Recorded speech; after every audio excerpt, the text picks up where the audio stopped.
All right, welcome back to the deep dive. If you're thinking about studying abroad, you definitely know about the statement of purpose, the Mhm. SOP. Oh, yeah, that big essay. Exactly. And today we're diving into sources that look at, well, not just what makes a good SOP, but also these writing services and guides claiming they can get you approved fast, Hmm. like in one go, as one source actually puts it. Right. So, our mission here is really to unpack why this one piece of writing matters so much. What are universities actually looking for? What are the common mistakes, the ones that get you rejected? And how do these strategies, maybe even using professional help, potentially boost your chances? Uh, From the university side, the sources say, look, the SOP is where they see you. Beyond the grades, beyond the scores, it's your story. Okay, so it's your personal pitch, basically, in that huge pile of applications. So based on the sources, what actually makes an SOP, stand out? Well, it really starts with crystal clarity. You have to spell out why you want this field and this specific program. Not just, I want to study abroad. Exactly. It needs a clear link to your goals, academic and professional ones. And you need proof. The sources really hammer this home weave in relevant experiences. Yes. Don't just list stuff. Show how your projects, your work, even like relevant activities, prove you fit this program and have the passion.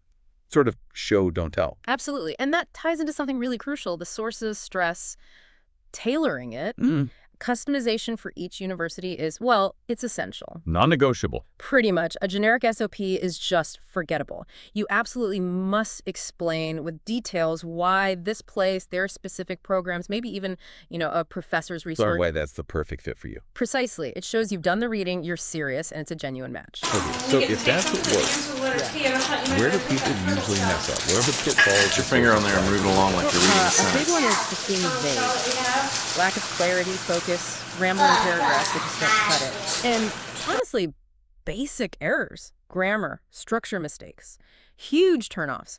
One source mentioned a study where like 70% of rejected SOPs had grammatical errors. 70%. Ouch. That's a massive own goal right there. People are tripping themselves up. What else? Using generic templates. Writing something that just feels, I don't know, copied. Universities want authenticity. Makes sense. Going over the word limit, simple mistake, but fatal. And crucially, not giving solid reasons for choosing that specific university and course, just saying it's prestigious. Not enough. Connect their strengths to your needs. And this is where, according to the sources, these professional services sort of enter the chat. They're framed as offering expertise for these exact problems. Yeah, the argument is they help make sure it's custom, error-free, unique.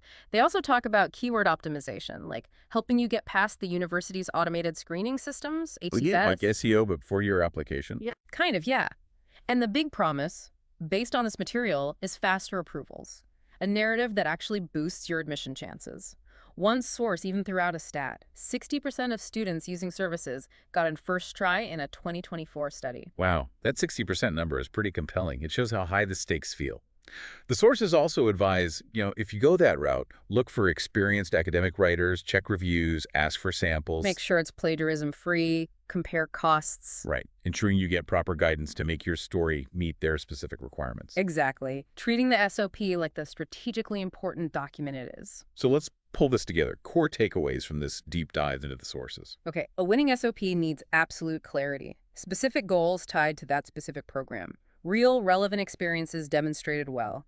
And crucially, detailed, university-specific tailoring. And the flip side is that generic stuff, errors, lack of focus, those are the major red flags for rejection based on what we read. Definitely.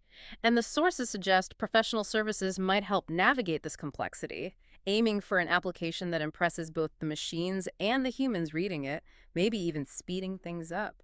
So you've now got insights straight from this material into how much the SOP matters and the strategies discussed, including getting help to shape a stronger narrative. Which brings us to a final thought for you. One source said a poor SOP could result in the rejection of your application, which can delay your academic career, given that. How much value do you put on making sure that application tells the best possible story right from the very first submission? Something to chew on as you plan your next move.